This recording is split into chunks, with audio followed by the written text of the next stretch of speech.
Hi. Over the past couple of years, I had the pleasure to study El Bulli and their process of innovation and how it led to the paradigm shifting creation of molecular cuisine.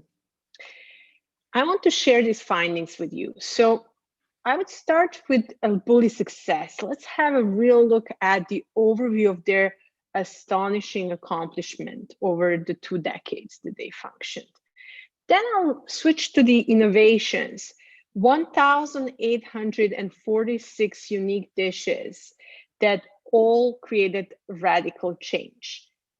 Finally, I'll switch to how this success was created and what contributed to it, and generalize it in some key takeaways. For the end, let's talk about where you can still enjoy the taste of El Bulli in Barcelona today.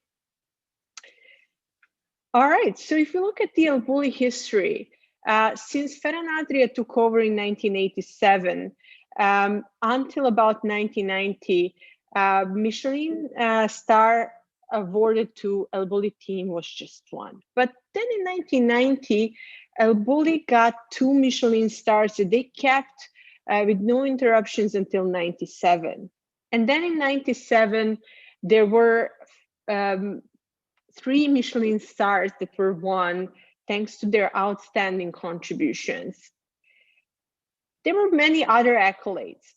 Between 1990 and 97, it already became clear that their contribution was growing and helping establish this new cuisine that formed around that period. So, Lo Mejor de Gastronomía, the most prestigious guide in Spain, awarded them the highest score yet in 95, followed closely by the French guide that put El Bulli at the same level with the great French restaurants. Joël Robuchon, perhaps the most notable recognition at the time, was his effort in renaming Ferran Adria as his heir in 1991. This all helped to win the 3 stars in 97 that they kept until the closing and the retirement of Ferran Adria in 2011. So what happened after? Going beyond the cuisine, Ferran Adria and his team got recognized in different outlets, from El País Semanal in the end of 90s to Le Monde, New York Times Sunday, all the way up to winning the Lucky Strike Designer Award in 2006. This was also followed by the recognition as the best restaurant in the world by the Restaurant Magazine for 5 years, and 4 of them consecutive. Culinary Institute of America gave Ferran Aghioghi Award, and Restaurant Magazine granted Ferran as the best chef of the decade. So his recognitions, as well as the accomplishments of the Bulli team, are hard to dispute. Now, the question is, how did that happen?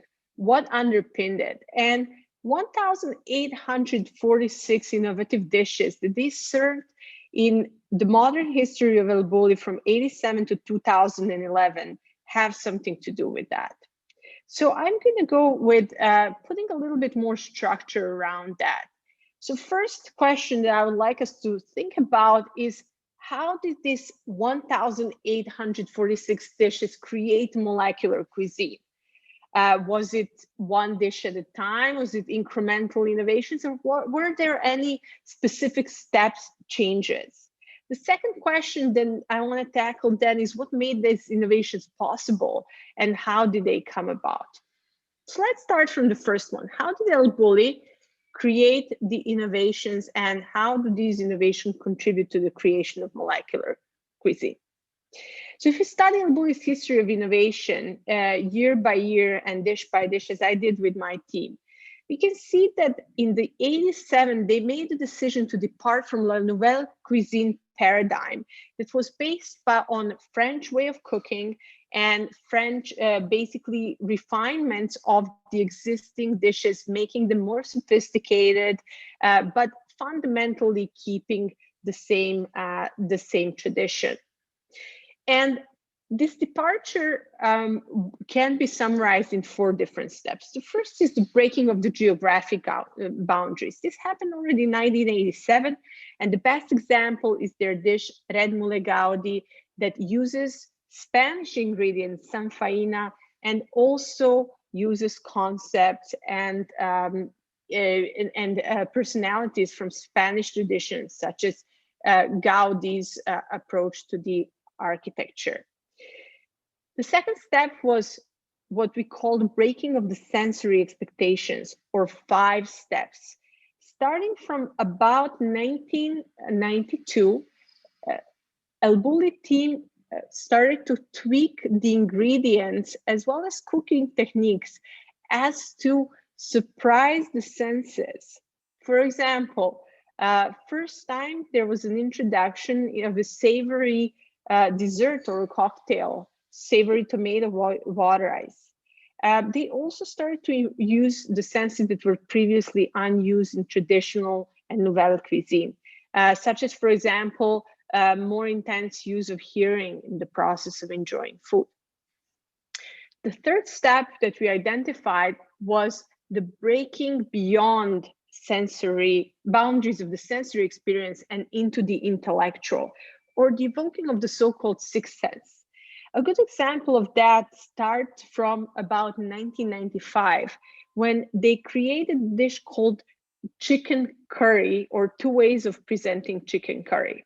So this particular dish was in the form of an ice cream made out of a curry, and they would serve it with a funny joke of whether you would, they would ask the diner whether he or she would prefer chicken thigh or chicken breast. So that is where the first time the sense of humor started to be introduced in otherwise experience that was based on pleasure and enjoying sensory pleasure in particular.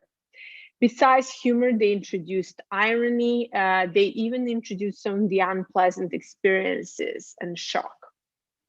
And then starting from 2001, they broke beyond the expectations of the experience to include the other formats of enjoying food that involved different types of serving dishes. So what you can see here is Slurps, a new container created specifically for a particular dish developed at El Bulli.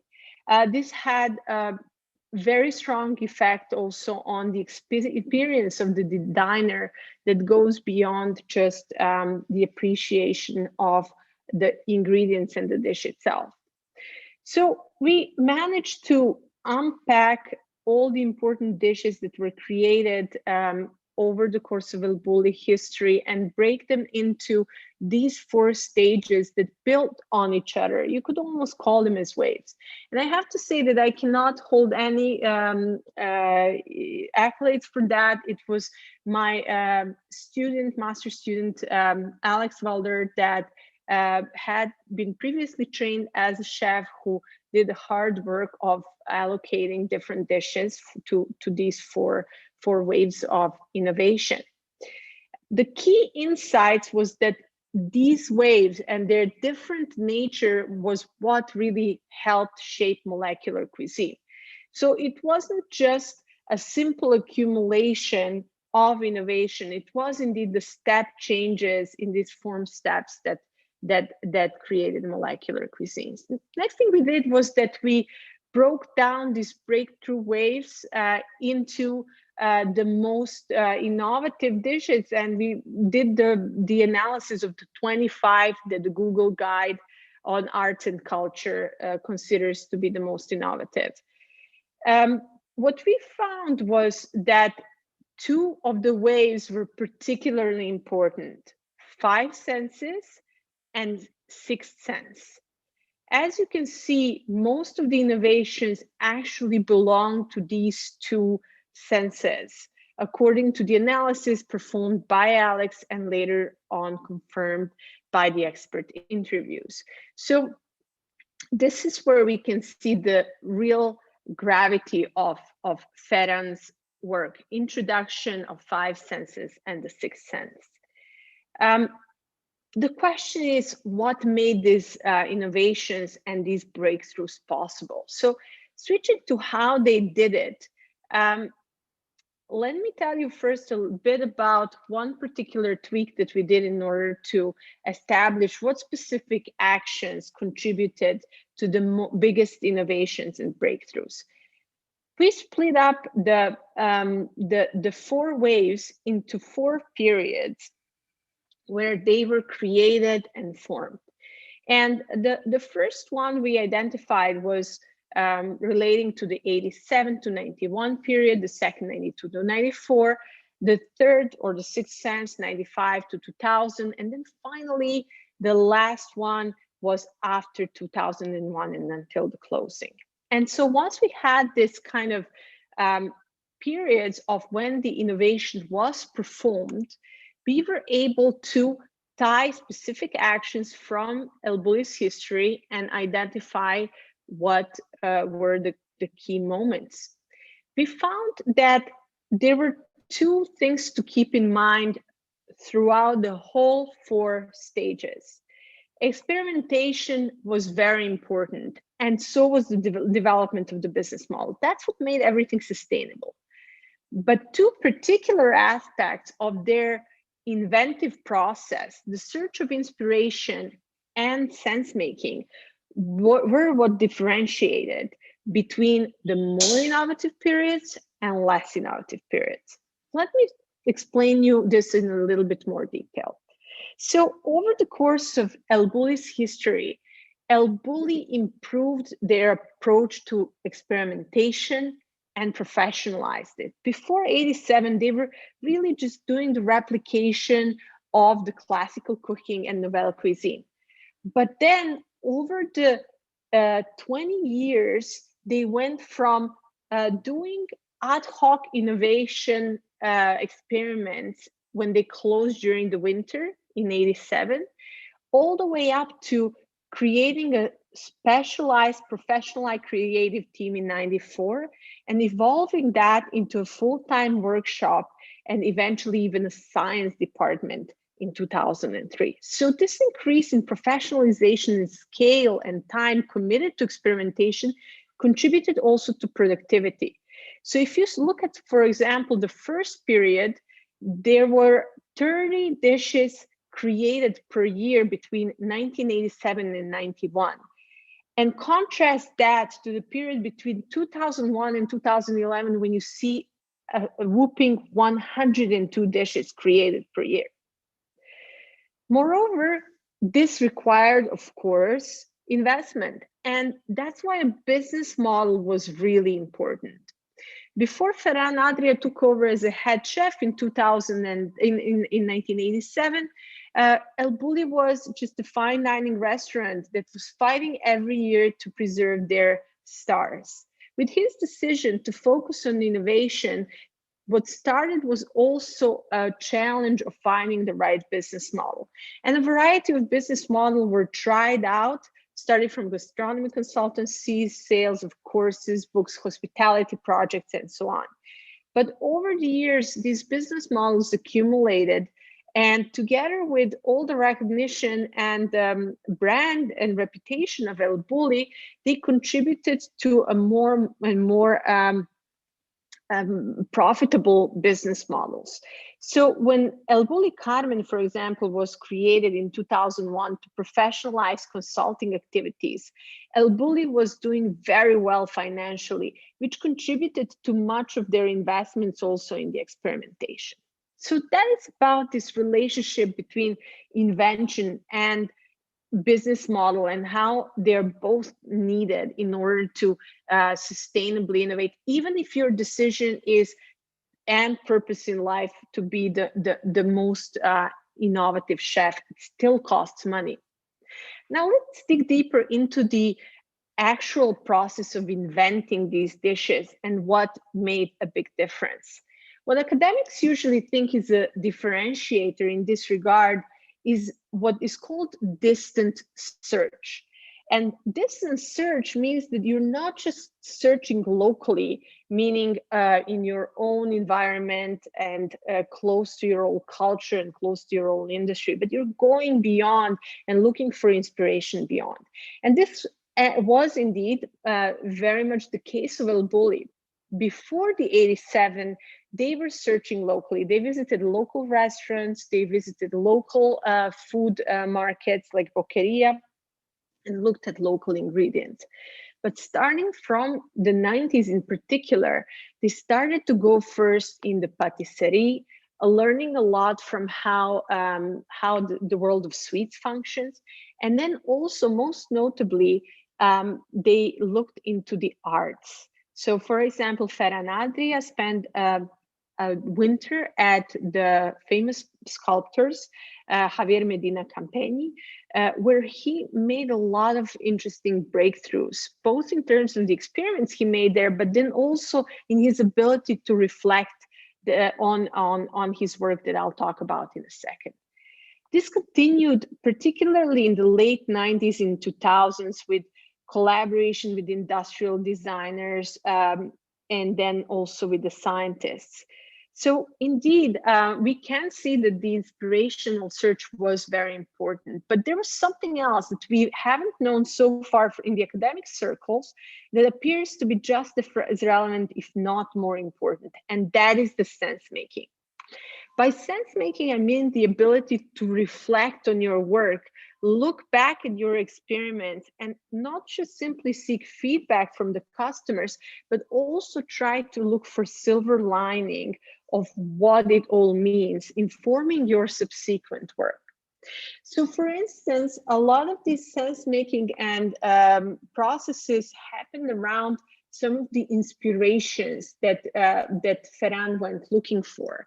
His visits to Garnier and Bras, famous chefs in France, led to the realization that everything is possible, and the understanding of sensitivity as an avant-garde principle that helped in this shift from the geographical to the five senses approach to cuisine.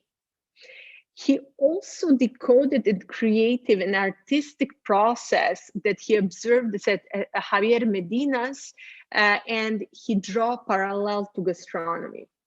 But then it was also reflections on his own work during the writing of the book Taste of Mediterranean, which is not just a cookbook, but the description of the principles of the Taste of Mediterranean and the first stage of El Bulli's work, that helped them to really go beyond what was the Taste of Mediterranean and expand into the avant-garde principles.